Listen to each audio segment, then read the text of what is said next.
CBS12 News starts now with breaking news. Let's launch right in with that breaking news. President Donald Trump just gave his first public response to the missile launch by Iran. Thanks for joining us, everyone. I'm Ashley Glass. And I am Matt Lincoln. President Trump echoing his tweet last night saying all is well, saying the U.S. is ready to embrace peace, but also giving a stern warning to Iran about its desire to further its nuclear program. Skylar Henry has more details from the White House. President Trump spoke to the nation about the ongoing conflict with Iran. As we continue to evaluate options in response to Iranian aggression, the United States will immediately impose additional punishing economic sanctions on the Iranian regime. Iran launched more than 24 ballistic missiles at Iraqi air bases hosting the U.S. military. The American people should be extremely grateful and happy.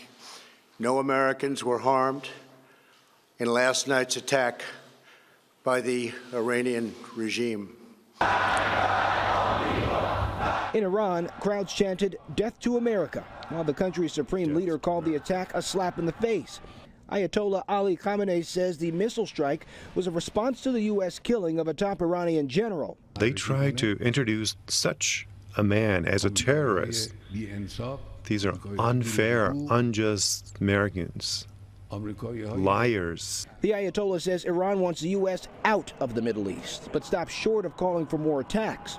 Democratic lawmakers say they are still considering a resolution to limit President Trump's ability to wage war with Iran. The fact that they use weapons that we could detect and give enough leeway time for our men and women to run to bunkers is a good sign. So I think the president at this point should take that as an opportunity to de-escalate and potentially, keep us out of war.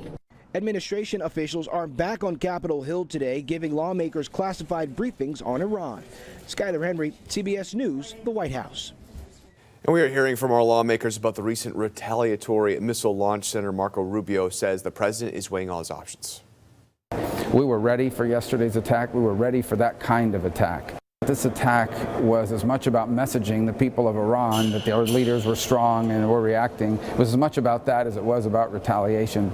And I think there'll be more facts forthcoming in the next few hours and days that could hint. And meanwhile, security experts are warning Americans to be on alert for cyber attacks after Iran's missile launches. They say Iran could target private businesses and government infrastructure to avenge last week's killing of their top military commander. National Terrorism System advisors recommending Americans take precautions by backing up data and using two-factor authentications for sensitive accounts. We have some breaking news, new developments out of Tehran this noon in that deadly plane crash where there were no survivors. We now know most of the passengers on board of that plane were from Iran and Canada. Officials say the Boeing 737 went down shortly after takeoff when one of the engines caught fire. The black boxes from the plane have not been recovered, but Iran will lead the investigation and says it will not give Boeing access to them. The president's speech within the past hour, he did not mention this airplane crash. Airline says the Boeing 737 was just 3 years old and passed an inspection 2 days ago. Also breaking, this new boater who was missing for more than 24 hours has been found alive. Justin Skiff had been last seen yesterday morning when he left for a fishing trip at the St. Lucie Inlet. Officials say he was reported missing after not returning home last night. A cruiser at the Stuart Airport where he will be reunited with his family.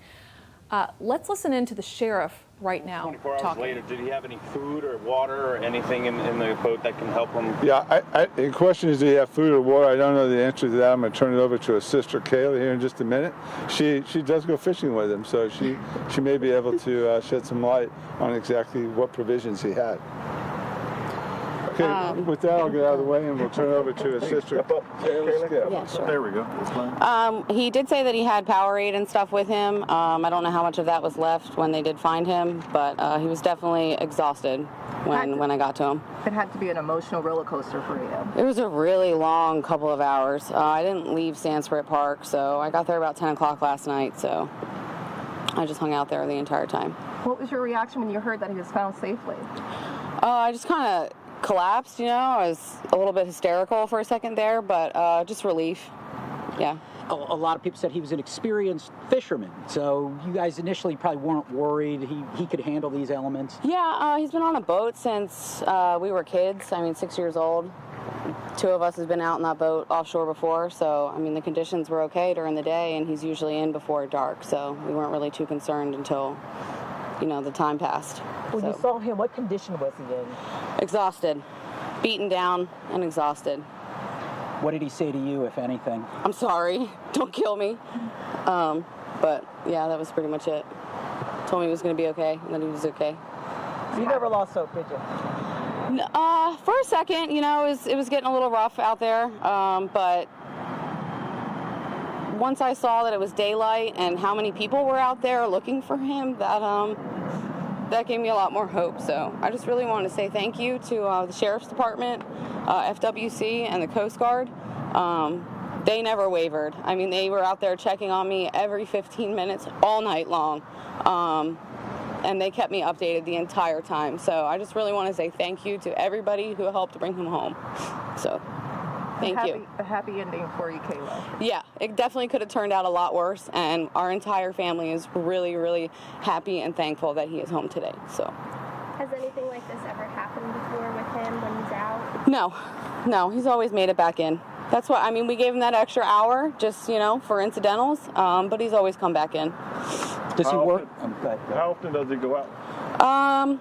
As often as he can, at least once a month, sometimes 2, if, you know, the stars align with work and conditions. Does he work on boats? Is he? Not right now, but he did commercial fish for quite some time. Any changes from the next time you guys go out fishing? I hope that boat sinks out there. You know, either way. Why do you say that? I don't want to see it again. It's been a stressful 24 hours, so. Any message to any of the viewers who go out? Boater safety, you know, I think our plan really was important, the float plan that we have. A happy ending there after a fisherman was about to be reunited with his family, missing for more than 24 hours, you know, experienced fisherman there. The family's in place, the sister's there, so you got to wonder, let's get them together, right? And she's relieved, but she wants the boat to sink. Yeah. Now that her brother is out of it. All right, time now for weather. Let's take a look right now at the Port St. Lucie Civic Center camera. We are in for a windy rest of the week. Lauren's now joining us. And Lauren, how every day for the end of the week it's going to be windy? Oh yeah, so throughout the day today, our winds are going to gradually start increasing. And then when you walk out the door tomorrow morning, you're really going to notice the difference in the wind. So storm track radar right now, we are nice and dry. No issues out there for us. Mostly sunny skies, maybe a couple clouds. Winds are starting to pick up. 9 miles per hour right now in West Palm Beach, 13 in Fort Pierce. Vero Beach right now, your winds are at 12 miles per hour. Fort Pierce, you actually had a wind gust so far today at 18 miles per hour. So we're starting to see a lot of the wind intensity pick up out there for us. 70 degrees in Vero Beach and Okeechobee, so breezy and cool. Hey, it's a nice afternoon for you. A little warmer further south. We're at 75 in Jupiter. West Palm Beach is at 76 degrees right now. Delray, right now you're at 74 degrees. Again, a lot of sun out there for us right now, but the wind is really going to be the biggest story for us for the next couple of days. And so far for the rest of your afternoon, we are in pretty good shape. We're going to take a closer look at the very intense winds that we'll be waking up to tomorrow morning and for the rest of the week. That's coming up in my full forecast just ahead. Quick peek at that hour by hour for the next few hours. Again, we are going to be staying mostly dry and sunny for the rest of the day today. Stay with us. We'll be back after this.